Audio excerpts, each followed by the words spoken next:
Judiciary, Human Rights, and Legal Matters, the most distinguished Senator Barrister Adeni Adegbamire, Senior Advocate of Nigeria, the Vice Chairman, the other side, committee, very distinguished members of this special committee. Fagbemi, I'm a lawyer and Senior Advocate of Nigeria from the Federal Ministry of Justice. Thank you, sir.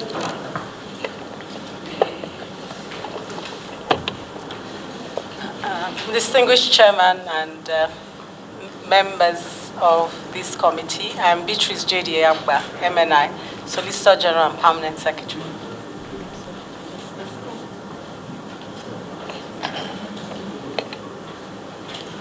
Honorable Chairman, sir, my name is Ayodele Ebenezer, Director of Finance and Accounts, Ministry of Justice. Distinguished Chairman, sir, distinguished senators, head of foreign sectors, and the Honorable Minister, the Permanent Secretary, SGM and the Permanent Secretary. My name is Mohamed Shehu, Deputy Director of Budget. Thank you, Mr. Chairman, distinguished colleagues, the Honorable AG. Again, Mr. Chairman, the Vice Chairman, and very distinguished members of this august body, permit me to commence this job.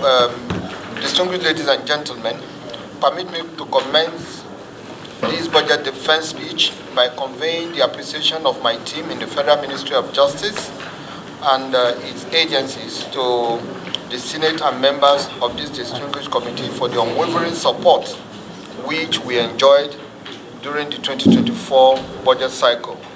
Indeed, the strong support and collaborative disposition of the 10th National Assembly, which we do not take for granted, enabled the ministry to make remarkable achievements since the current administration came on board in May 2023. As you may recall, I highlighted some of these achievements during the committee's oversight visit to the ministry late 2024 in the areas of legislative reforms, supporting measures to enhance national security through non-kinetic measures and various criminal justice reforms, enhancing anti-corruption, laundering and counter-terrorist financing measures, and reduction of judgment debt liability through diligent defense of local and international claims. Other measures we have taken include deepening good governance through notable judgments secured from the Supreme Court on the local government autonomy and anti-corruption institutions. We have also made tremendous progress in the international asset recovery and over the period secured the return of over 110 United States dollars from our recovery efforts with various countries. Efforts are also being made in the area of advancing legal and judicial reforms and strengthening the legal frameworks for trade and investment promotions, among other legal interventions. The foregoing achievements are in furtherance of the execution of the mandates and initiatives outlined in the National Policy on Justice and Ministry Strategic Plan 2023-2027 for the justice sector, which are underscored by the presidential policy thrust of improving governance for effective service delivery and enabling economic development.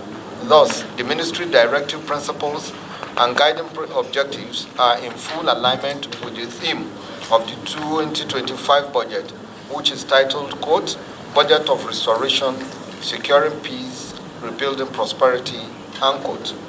I now proceed to undertake a brief review of the ministry's 2024 budget before going into the details of 2025 budget proposals. Review of 2024 budget performance. Mr. Chairman, very distinguished members, distinguished ladies and gentlemen, the committee may recall that the sum of 18,220,315,941 naira only was appropriated to the ministry in the 2024 Appropriation Act. The breakdown are as follows. They are itemized in the table. Personnel cost.